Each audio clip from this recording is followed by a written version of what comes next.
Hello everyone, this is প্রিয়া। চলে এলাম তোমাদের সাথে আবার নতুন একটি ব্লগ শেয়ার করতে। দিনহাটায় প্রেম মন্দির ছাড়াও আরও দুটো বড় বড় প্যান্ডেল ছিল, আর তার মধ্যে হচ্ছে একটা মদনমোহন বাড়ির ঠাকুর আর একটা শহীদ কর্নারের। এখন যেখানে রয়েছি এটা হচ্ছে দিনহাটার মদনমোহন বাড়ি। থিমটা আমার ঠিক জানা নেই, তবে খুব সুন্দর একটা বড় শিব মন্দির এবং পাশে গঙ্গা আরতি হচ্ছে। দেখো কত সুন্দর লাগছে গঙ্গা আরতি দেখতে। আমি প্রথমে ভেবেছিলাম এগুলো হয়তো অরিজিনাল মানুষ নয়, তারপরে কিছুক্ষণ ভালো করে দেখার পর বুঝতে পারলাম ওরা অরিজিনাল মানুষই ছিল। আর ভেতরে দেখো লাইট দিয়ে প্রদীপ বানিয়েছে আর সেগুলো ওঠানামা করছে, বেশ ভালো লাগছিল। সত্যি প্রত্যেকটা প্যান্ডেলের পেছনে মানুষের কত রকম ভাবনা চিন্তা, কত পরিশ্রম লুকিয়ে থাকে, সেটা একমাত্র সামনে থেকে গিয়েই দেখে বোঝা সম্ভব।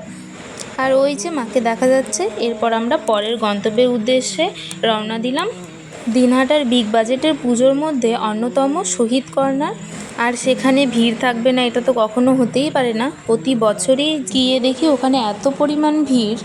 দিনের বেলা প্রত্যেকটা থিম যদিও খুব সুন্দরভাবে বোঝা যায়, কিন্তু রাত্রেবেলা এই যে আলো দিয়ে চারপাশটা এত সুন্দর সাজানো থাকে যে দেখে মন ভরে যায়। তোমরা কে কে দিনহাটায় গিয়েছিলে আর তোমাদের এই প্যান্ডেলগুলো কীরকম লেগেছে কমেন্ট করে কিন্তু অবশ্যই জানিও। আমার তো বেশ ভালো লেগেছে। এরপর আস্তে আস্তে আমরা ভেতরে যাব। পুজোর কটা দিন কিভাবে যে কেটে যায় সত্যি বোঝা বড় দায়, কারণ সেই সময় বার, তারিখ, সন্ধে, সকাল কিচ্ছু বোঝা যায় না। শুধু প্যান্ডেল, চারপাশে গান বাজনা এসব দেখেই কেটে যায়। দেখো আস্তে আস্তে ভেতরে যাচ্ছি।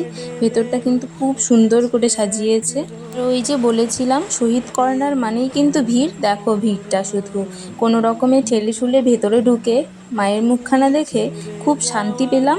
ভেতরটাও কিন্তু খুব সুন্দর সাজিয়েছে আর মায়ের মূর্তিটিও খুব সুন্দর। আমার ভ্লগ তোমাদের কেমন লাগে কমেন্ট করে কিন্তু অবশ্যই জানিও। তাহলে চলো এবার বাড়ি ফেরা যাক। আজকের মতো টাটা সবাইকে। ঢেউয়ে ঢেউ